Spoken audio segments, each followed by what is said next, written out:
नमस्कार मैत्रिणींनो, स्वागत आहे आपले शीतल्स किचनमध्ये। तर इथे बघा मी उकडलेले बटाटे घेतलेले आहेत आणि त्यामध्ये धने, जिरे पावडर, त्यानंतर गरम मसाला, लाल तिखट, हळद, चाट मसाला आणि चवीप्रमाणे मीठ टाकून घेणार आहे।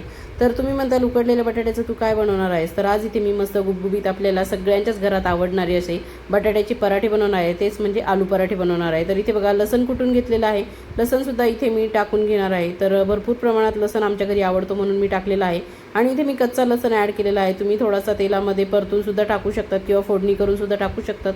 त्यानंतर इथे मी चॉपरमध्ये 2 मोठे आकाराचे कांदे छान बारीक असे कट करून घेतले आहेत। कांदा सुद्धा इथे मी कच्चाच टाकून घेणार आहे। तुम्हाला जर वाटलं तर फोडणी करून लसण कांदा चांगला परतून त्यामध्ये हा उकडलेला बटाटा सगळ्या मसाल्यांसोबत चांगला परतून सुद्धा तुम्ही घेऊ शकतात। तर अशा पद्धतीने आपण इथे सारण तयार करणार आहोत। सर्व कांदा इथे मी टाकून घेणार आहे आणि नंतर हे सगळं साहित्य आपण मिक्स करून घेणार आहे। आणि इथे बघा चीज सुद्धा आज मी वापरणार आहे, म्हणजे चीज आलू पराठा इथे आज मी बनवणार आहे। तर हे सर्व साहित्य अशा पद्धतीने मिक्स करून घ्यायचं आहे। तर कोणाकोणाच्या घरी आलू पराठा हा एकदम फेवरेट आहे आणि कोणाकोणाच्या घरी सकाळची सुरुवात आलू पराठ्याने झाल्यावरती दिवस एकदम मस्त असा जातो।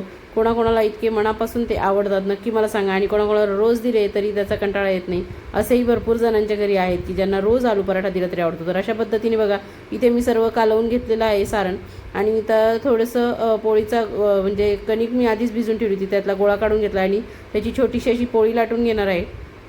तर अशा पद्धतीने पोळी लाटून घेतल्यानंतर आपण जे बटाट्याचं सारण केलं होतं ते इथे टाकून घ्यायचं आहे। जर तुमचं सारण किंवा बटाट्यामध्ये पाणी राहिलं असेल तर त्यामध्ये तुम्ही 1 वाटीभर पोहे चांगले मिक्सरला बारीक करून त्यामध्ये टाका, म्हणजे पोहे त्या बटाट्यातलं पाणी शोषून गेलं आणि तुमचं हे जे सारण आहे जे पिचपिचीत वगैरे झालं असेल तर ते छान कोरडं होतं। किंवा मग तुम्हाला दुसऱ्या दिवशी सकाळी बटाट्याचे पराठे बनवायचे असतील तर आदल्या दिवशीच बटाटे उकडून छान फ्रीजमध्ये ठेवून द्या, त्याने सुद्धा बटाटे छान असे आवळून धरले जातात आणि असे पिचपिचीत होत नाहीत। तर इथे बघा सारण भरल्यानंतर चीजसुद्धा मी टाकून घेतलेला आहे आणि त्यानंतर इथे व्यवस्थित पारी बंद करून घ्यायची आहे आणि याला व्यवस्थित गोळा आपला बंद करायचा। जसं आपण पुरणपोळीचं वरती कणिक आली की ती व्यवस्थित एकत्रित करून तिथेच दाबून टाकतो, त्याच पद्धतीने याला सुद्धा करायचं आहे। तर अशा पद्धतीने बघा सारण सगळं भरल्यानंतर मी खाली ठेवून पुन्हा असं सगळं भाकरीसारखं थापते, कारण की पूर्ण काठापर्यंत हे बटाट्याचं सारण पसरतं आणि मग आपला पराठा एकदम शेवटपर्यंत छान सारण भरलेला फुगलेला मस्त टमटमीत असं तयार होतो। तर अशा पद्धतीने जशी पुरणपोळी आपण हलक्या हाताने लाटतो त्याच पद्धतीने हा पराठा आपल्याला लाटायचा आहे। आणि कणिकसुद्धा याची थोडीशी सैलसरच भिजवायची आहे, म्हणजे छान हा लाटला जातो आणि फुगतो देखील। तर अशा पद्धतीने बघा लाटून झालेला आहे आणि तवा देखील माझा इथे गरम झालेला आहे। तर खालच्या साईडनी चांगला शेकून निघाला की त्याला अल्टीपल्टी करून घ्यायचं आहे। बघा मस्त आपल्याला भाजून घ्यायचा आहे खरपूस असा, तर एकदम मस्त लागतो चवीला। आणि चीज घालून पराठा मी पहिल्यांदाच केला आहे, मुलांना आज खायची खूप इच्छा झाली होती म्हणून म्हणलं चला सगळं काही तर आपण मुलांसाठीच करतो ना। तर इथे बघा तुम्ही तूप, बटर, तेल तुमच्या आवडीनुसार काहीही लावू शकतात। तर इथे मी चांगलं तूप किंवा साजूक तूप लावून घेतलेलं आहे।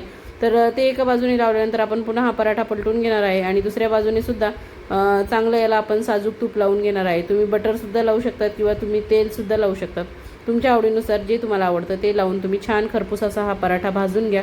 तर अशाच पद्धतीने सगळे पराठे इथे मी लाटून घेतलेत आणि मुलांना गरमागरम वाढून दिलेले आहेत। तर नक्कीच माझी रेसिपी तुम्हाला आवडली आहे की नाही मला कमेंट करून सांगा, आणि तुम्हीसुद्धा अशाच पद्धतीने पराठे करतात का तर ते सुद्धा मला कमेंट करून सांगा। आणि माझ्या पद्धतीने जर तुम्हाला करायचं असेल तर व्हिडिओ शेवटपर्यंत बघा, कुठे स्किप करू नका। आवडले चॅनलला सबस्क्राईब करा, व्हिडिओ लाईक नक्की करा आणि इतरांना हा व्हिडिओ शेअर देखील करा। तर इथे मी दही आणि लोणच्यासोबत सर्व केलेला आहे, लोणच्याची रेसिपी मी अपलोड केलेली आहे, ती जाऊन तुम्ही नक्की बघा। आणि इथे बघा पूर्ण काठापर्यंत मस्त आपला हा पराठ्याचं सारण पोहोचलेलं आहे आणि अशा पद्धतीने घास घ्यायचा आणि याचा आनंद घ्यायचा। तर खा प्या मजा